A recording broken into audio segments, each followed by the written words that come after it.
شما از ما قرار نیست سوال بکنیم، ما قرار سوال کنیم. بفرم. آقا سلام. سلام علیکم. از کجا آمدین؟ اردبیل'den gelmiş. چند روز تو راهین؟ 3 gün 4 gün yoldayıq. دفعه چندمتون اومدین؟ Özüm 5 dəfə gəlmişəm. 5 dəfə اومدم اینجا. این بارش هم پیاده اومدین؟ نه 3 بار پیاده gəlmişəm. 2 بار هم اینجوری ماشینla. این فرق با ماشین اومدن و پیاده اومدن تو چیه؟ اونا با ماشین میرن، اینا پیاده، فرقش دیگه. اینجوری فرق میکنه. پس برای چی پیاده میرید شما؟ ما ماشین نداریم که دیگه. ماشین نداریم، ما اینجوری گفتیم که اخیالا همینجوری پیاده بریم.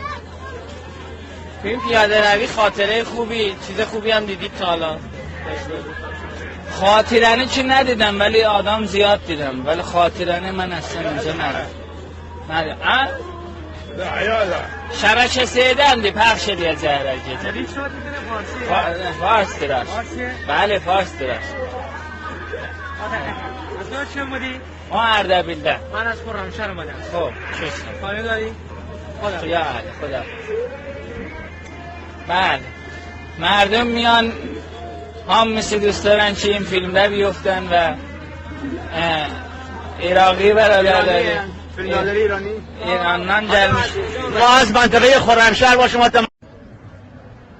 بریم. نریم. از اردبیل اومدم.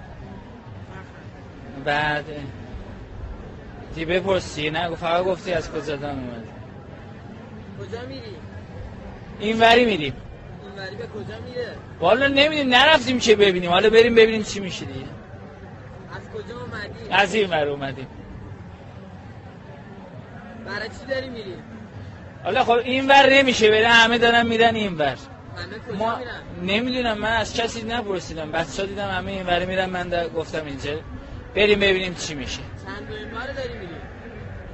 یه بار بیشتر نرفتم که همینجوری الان دارم میرم. آخه آدم چه نمیدونه چند بار بره، یه بار میره دیگه، بعدش یه بار برمیگرده. خوبه اینجا، خدا خیرشون بده. مثلا حمامش مثلا تمیز بود، غذاش خوب بود، ساندویچ میدادن، نوشابه دادن، پرتقالدان زدن دادن، خیلی قشنگ.